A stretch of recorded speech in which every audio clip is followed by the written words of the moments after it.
आप देख रहे हैं राय साकिब डिजिटल मीडिया। उम्मीद करता हूँ आप तमाम लोग खैरियत से होंगे। नाज़रीन, इस ब्लॉग में सबसे पहले पश्तीन पाकिस्तान तहरीक इंसाफ का जलसा सालार सुल्तान जई की क़यादत और वो लीड कर रहे हैं बलूचिस्तान में एक्टिविटी को। बिफोर इट के मैं इस जलसे के मनाजिर की जानिब आऊँ, मैं आपको एक वाक़या सुना दूँ, फिर आगे इस जलसे की तरफ बढ़ते हैं। अभी चंद दिन पहले बलूचिस्तान से एक हमारे मेहमान आए हुए थे लाहौर में, सरदार साहब। मेरी उनसे मुलाकात हुई एक लंच पर। तो उस मुलाकात में बैठे गपशप हो रही थी पॉलिटिकली। पहले वो किसी और सियासी जमात में थे, अब वो नून लीग का हिस्सा है। तो ऑन अ लाइटर नोट मेरे पास इस वाक़े के 5, 7, 10 गवाह मौजूद हैं, क्योंकि हम सब इकट्ठे खाने पे बैठे हुए थे, लंच पे बैठे हुए थे। तो सरदार साहब ने मुझे बताया, कहते हैं कि यार, हम सबको बता रहे थे, गुफ्तगू हो रही थी सियासत के ऊपर। तो कहते हैं यार, जब 21 अक्टूबर का जलसा आया तो हमने बलूचिस्तान से भी चंद हज़ार या चंद सैकड़े लोग जो थे वो इकट्ठे करके वहाँ से लाहौर भेजे 21 अक्टूबर को मियाँ नवाज शरीफ साहब की इस्तकबाल के लिए। कुछ हमें पता था कि हमारी सेटलमेंट होगी, हमने नून में जाना फाइनली। कहते हैं 21 अक्टूबर का जलसा हो गया, हम लोग, हमारे लोग जो यहाँ बलूचिस्तान से आए हुए थे वो वापस पहुंच गए, कुछ ट्रेनों से या जो बसों से या वैन से, गाड़ियों से, जैसे भी कोई वो लोग आए होंगे बलोची हमारे भाई लाहौर। कहते हैं वापस पहुंच गए। तो जो लोगों को हमने उनकी सुपरविजन पे या लीड करने के लिए उनको साथ भेजा हुआ था कि इनके इंतजाम देखने हैं आपने, तो कहते हैं वो जब 21 अक्टूबर के बाद वापस बलूचिस्तान पहुंचे तो एक दिन मेरे पास आए और बड़े बादब तरीके से कहते हैं, सरदार साहब आपसे बात करनी है, माइंड तो नहीं करेंगे? तो मैंने कहा जी बताइए, हुक्म करें। कहते हैं जनाबे वाला, उन्होंने मुझे खात बांध के आगे से कहा कि सही आपने जहाँ सरदार साहब जो भी उनका तरीकाकार है बलोच भाइयों का हमारे, उन्होंने कहा यार कहीं पर भी हमें भेज देना, हमें आइंदा पंजाब इन झंडों के साथ मत भेजना। कहते हैं मैं परेशान हो गया, कौन से झंडे?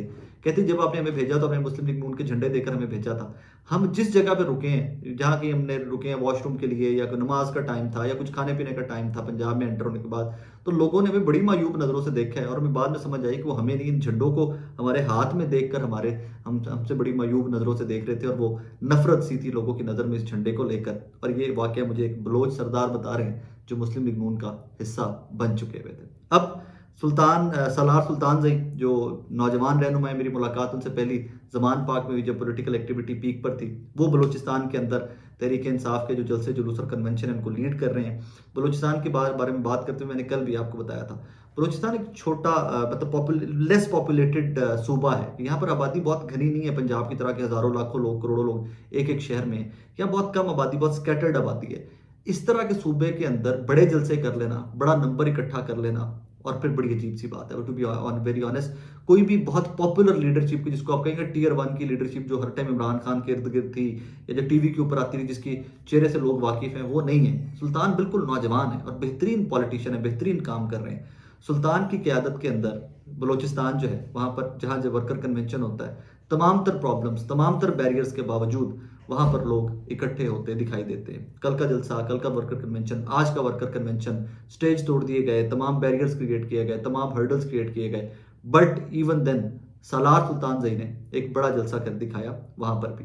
मज़े की बात एक चीज़ और मैंने नोटिस की है, वो भी I think I should discuss that, कि आप बलूचिस्तान के अंदर वर्कर कन्वेंशन हो रहा है तो उर्दू में पाकिस्तान तहरीक इंसाफ के जो तराने हैं वो बलूचिस्तान में बज रहे हैं। केपी में होता है तो जो उर्दू में तराने हैं वो वहाँ, और पंजाबी में जो तराने हैं वो केपी में बजते हैं। और जब पंजाब में होता है तो जो पश्तो के तराने हैं पाकिस्तान तहरीक इंसाफ के, पश्तो में जो गाए गए हैं, वो पंजाब में बजते हैं। लिहाजा और हम ट्राइंग टू से कि एक सियासी जमात उसने सबको इकट्ठा करके कौमियत से, ज़ुबान से, सूबे से, इन तमाम चीज़ों से बालतर होकर पूरे मुल्क को के अवाम को एक जगह पर इकट्ठे किया हुआ है। बहरहाल a very good show in Balochistan. KPK के तो वर्कर कन्वेंशन हमने देखे हैं वो किस किस्म के हुए हैं तहरीक इंसाफ के, but job well done, Balochistan ने भी बेहतरीन परफॉर्म किया है।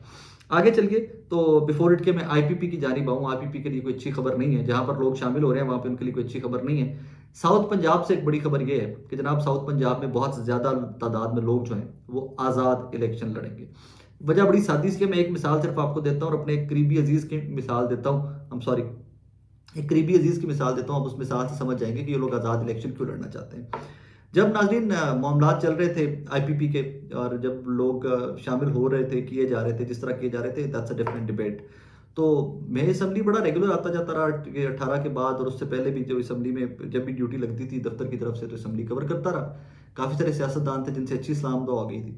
तो एक सियासतदान थे, वो तहरीक इंसाफ के थे, आईपीपी में चले गए या नहीं गए, उन्होंने एक सिर्फ प्रेस कॉन्फ्रेंस थी, उसके अंदर वो बैठे हुए मैं नजर आए टेलीविजन के ऊपर। उसके बाद वो आईपीपी के मंजरनामे से गायब हो गए। एक दिन मेरी मुलाकात हुई उनसे, तो मैंने उनसे पूछा, मैंने कहा जी सुनाइए कैसी जा रही है आईपीपी एंड ऑल दैट। मुझे कहते हैं अल्लाह का वास्ता है कि बात आपने की है दोबारा ना करना कि मैं आईपीपी हूँ। मैंने कहा क्यों, क्या बात कर रहे हैं आप? तो प्रेस कॉन्फ्रेंस में हमने देखा आप टीवी के ऊपर बैठे हुए थे एवरीथिंग। कहते मैं बैठा हुआ चुप करके बैठा हुआ था। वो बस मेरी एक पॉलिटिकल मिस्टेक थी and please don't mention that again. मैंने कहा ओके। कहते मैं जिस पंजाबी हूँ, मैं जिस हल्के से हूँ, वहाँ के लोगों को पता चल गया कि मैंने बेवफाई की है और मैंने पार्टी छोड़ दी है और मेरे हल्के में तो वोट बैंक ही इमरान खान का इतना है, मैं तो बिल्कुल ही जीत के बिल्कुल पास भी नहीं जा सकता अगर मैं आईपीपी में चला जाऊँ। तो भाई मेरा प्लान ये है कि मैं फर्दर जाके आज़ाद इलेक्शन लड़ूंगा, उसके बाद देखेंगे क्या होता है क्या नहीं होता।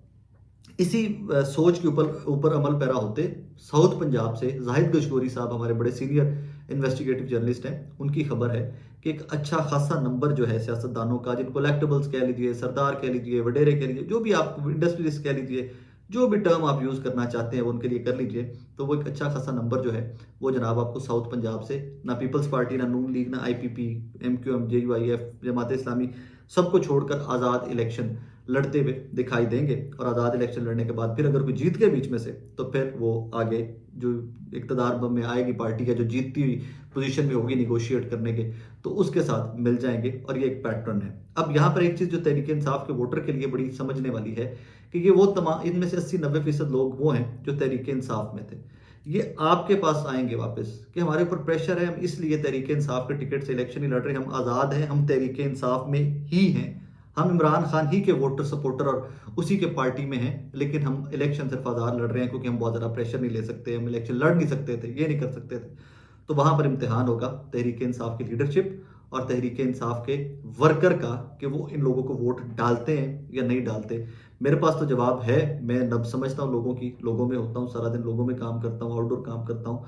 बाकी मुझे नहीं पता कि इन सियासतदानों को वो नब्ज का वो जो पल्स है आवाम की, वो समझ क्यों नहीं आ रही। मुझे ज़ाती तौर पे नहीं लगता कि ये आज़ाद इलेक्शन लड़के भी तहरीक इंसाफ के वोटर को अपनी तरफ रागिब कर सकेंगे। आई पर्सनली थिंक कि तहरीक इंसाफ का वोटर अब 90s और लेट 80s और अर्ली 90s की सियासत नहीं करता, बहुत स्मार्ट हो गया है। आखिर में आईपीपी, आप मैंने पिछले व्लॉग में भी आपको बताया कि हुमायूं अख्तर खान साहब जो हैं वो आज उन्होंने आईपीपी में शमूलियत इख्तियार कर ली, उसके बाद दुआए खैर भी हुई और कज़न से जा मिले, तरीन साहब से मिलते, हुमायूं अख्तर खान साहब जा मिले। लेकिन आईपीपी के लिए फिर भी कोई अच्छी खबरें नहीं आ रही। समा न्यूज़ जितना भी मरियम नवाज साहबा के जलसे को उल्टा दे, गुजरात वाले जलसे को कि नाकाम जलसा था, फ्लॉप जलसा था, लेकिन कोई बात बनती हुई आईपीपी की दिखाई नहीं दे रही। ये प्रेशर बढ़ाते हैं कि नून लीग के साथ सीट एडजस्टमेंट में हमें लेवरेज ज़्यादा मिले, हमें सीटें ज़्यादा मिले, उतनी ही नून लीग जो है वो रेजिस्ट कर रही है, उतनी ही वो रेजिस्टेंस बढ़ती जा रही है उनकी जानिब से। मियाँ जावेद लतीफ़ साहब शेखुपुरा से नून लीग के एमएनए साबिका और फिर वफाकी वजीर भी रहे, विदाउट एनी पोर्टफोलियो वफाकी वजीर का ओहदा रहा, पोर्टफोलियो उनके पास नहीं था कोई भी।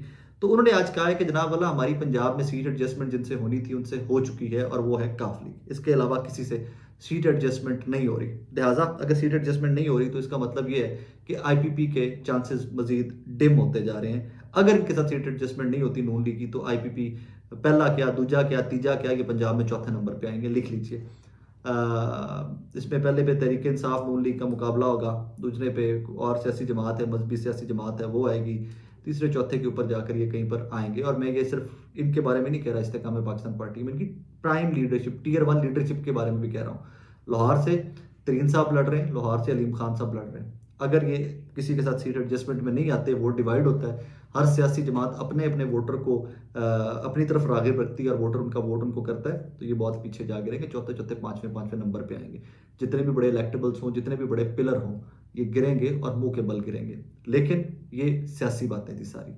एंड में सीट एडजस्टमेंट होनी ही होनी है आईपीपी के इनके साथ। मामला सिर्फ ये चल रहा है कि कितनी सीटों पे होगी। नून लीग चाहती है मिनिमम सीटें और इस्तेकाम में पाकिस्तान पार्टी चाहती है ज़्यादा से ज़्यादा सीटें।